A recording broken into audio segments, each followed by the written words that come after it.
is we're going to do so not being open. We're going to do so laying our chips on one another and hoping to win the encounter.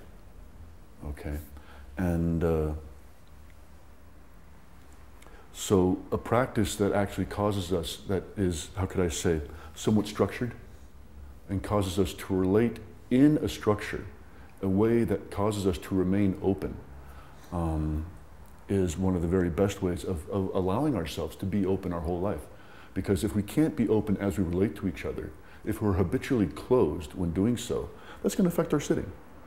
So, you know, someone like me who really wants to sit deeply, well, I mean, you know, the carrot's going to be, well, if I actually relate to people more openly, then I'll be able to sit deeper. Okay? And of course, it goes vice versa. The sitting does affect our relating to one another.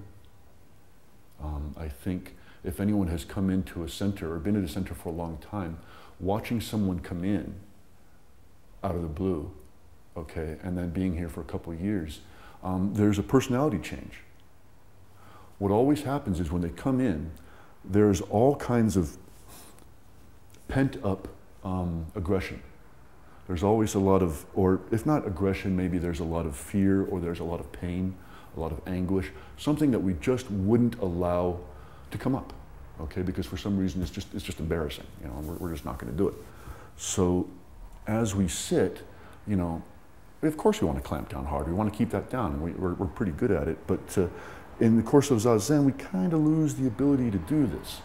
And usually at the end of Sesshin, there would either be fights, nervous breakdowns, people crying, and then rather extreme situations.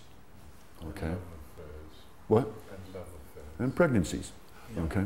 And you know, this is just what happens. Okay? And this is the behavior of shaking the rocks together. And I think what it is I just don't see that it's very helpful. I just don't see that these flare-ups that we have are of much use. Okay? What is useful is to be aware that it's happening. Okay? It's easy to be aware that it's happening to someone else. Now, can I be aware that it's happening to me? Can I be aware that I'm doing it? Generally, no. Okay? It's just not, you know, when someone is really freaking out, it's not a sign of awareness. Okay? It's just, you know, it indicates the opposite. And when I've been freaking out, I'll tell you right now, I've not been aware. That's just, of course not, you know. And on the one hand, maybe we just have to allow it to happen, get out of the way, let it occur, and then the energy's gone. But the problem is, if we're always clamping down, now I'm not saying allow ourselves to just completely go nuts all the time, but if we're always holding ourselves in a posture of contraction, in a way like we're trying to keep it down all the time, if we're really kind of condemning the whole thing, that energy actually invigorates that which wants to come out. It's like putting your thumb on a hose and it'll just shoot a lot further, okay? Don't get me wrong, I'm not saying freak right out and enjoy yourself and start yelling at people and making them all uncomfortable. What I'm saying is, you know, there is a way of being one with it. There is a way of actually really experiencing it, okay, and letting it be, and that doesn't necessarily mean acting out. One of the nice things about the lotus posture is it's very hard to move. You know, once you're all locked up in here, you're basically in it. And no matter how mad I am, you know, I can actually sit here and I'm not going to act it out. It's the sitting period. We don't move, okay? And I've had many sitting periods sitting, you know, along that wall. I can still remember sitting over there, so upset, so angry, and just so ready to just commit mayhem that the ego split.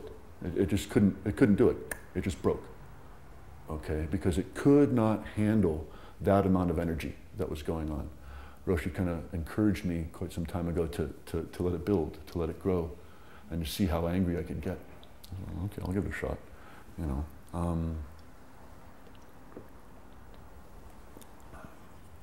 I don't know that it's the most pleasant practice. Anger is very painful. I mean, you can really feel it all through your body. And the breaking of the whole thing, the shattering of the whole globe, while interesting, okay, I don't know that it's worth that much, okay, that much effort, that much unhappiness, okay. But what that does is it just allows it all to happen. This is all energy that I did have, and it was allowed to pass through and allowed to go. Okay?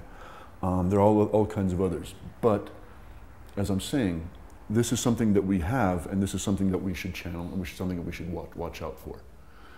When relating to others, if we're just acting out in our own patterns, we're doing damage. We're setting up karma. We're causing basically the same situation that the world's been suffering for the past gazillion years, okay? And so in a sense, relating to others as part of the practice as a way of releasing the energy in a structured way is a very healthy way of doing the same thing that we do in sitting. And in sitting, you know, one, we can really go deep. And the problem with going deep is that we awaken the Balrog, okay, as they did in Lord of the Rings, and the thing comes out and scares the hell out of you, you know, and we don't know that we had it in us. We don't know, we didn't know that it was there. I mean, so we got totally stressed out and beaten when we were a kid, okay, and we held it down, and it comes out in the course of Zazen, you know. But as it comes out, and it can come out repeatedly, it starts to actually vacate the premises, okay? But what we want to do is we want it to vacate the premises peacefully. We don't want it to, you know, burn the house down, okay, or freak the neighbors out, you know, kick their dog or something. And we want to be able to relate in a peaceful manner so that the Sangha actually remains peaceful. The Sangha is called honorable for its harmony. And I always think, yeah, right, okay. But it is actually honorable for its harmony. And what we're supposed to do is we're supposed to be aware of ourselves and others and relate together in a group as best we can. We're not going to do the best, but as best we can. It's as simple as that. So, you know, that's my half hour of talking. I usually run out of gas about at a half hour. So if you all want to ask questions, I could talk a bit more. Otherwise, yes. When your ego split, was that like an opening experience? Did that lead into something very positive? Not positive enough for that much anger. You know, it was just interesting. It just shattered, and all the energy dissipated. You know, But did you? I didn't dissect it. It's a pretty strong thing. When your ego splits, did you learn from that something in particular? Yeah. You know, it was nice to put that to rest. You know, there's not much I can say about it. Okay. You know, it's hard to describe. You know. Sure. You would indicate a question by raising your hand. Okay.